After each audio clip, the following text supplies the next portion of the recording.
just before the game was over, and said, here's how we going to the bus. He said, Jim and I'll be in the middle. Then you had the halfbacks and end zone, out of the rim, and then the big boys, Smoke Johnson, all them guys, they would be on the outside. And that's where we go to the bus. It was the spectators after you, right? And ball players.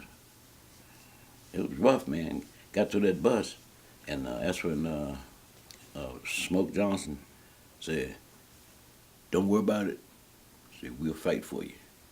And that's when them guys started fighting. He said, just get Jim on the bus. He said, we do the fighting. And this guy, number 34, number 36, I got it home somewhere, came up to me. Coach was right beside me, holding my hand. And I said, Coach, turn my hand loose. I said, because I don't want nobody to hurt me. I'm going to protect myself, And here come this guy, big guy.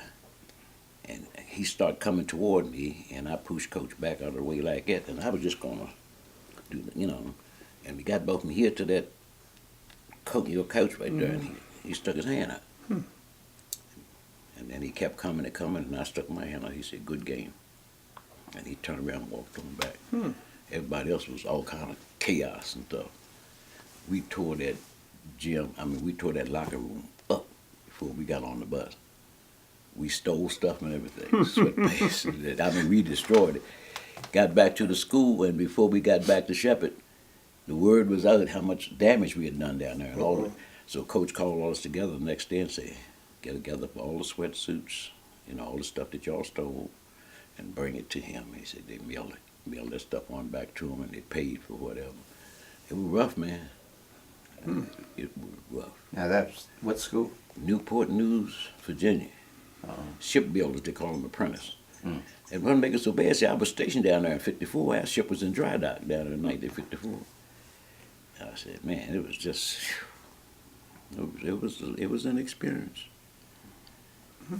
If you were timid, you couldn't take it back then.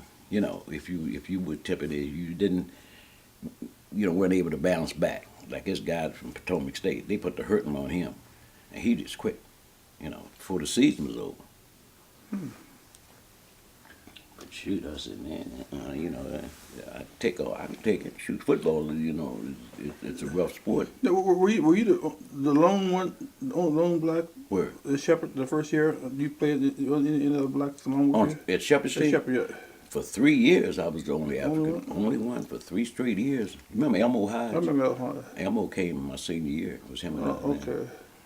Oh, man, 3 straight years.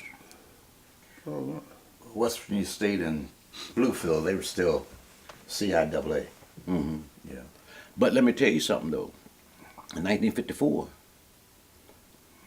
West Virginia Conference, WVIAC Conference, was the first and only conference in the United States that invited historically black colleges to join the conference.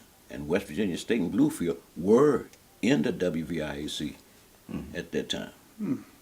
But Shepherd didn't play it. No, went on the schedule then, but then eventually they scheduled.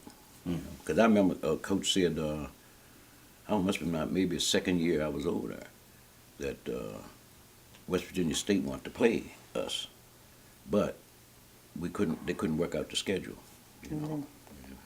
Right now they scheduled years ahead of time. Nowadays, but it was different then. But in that tournament, we played them in that basketball tournament.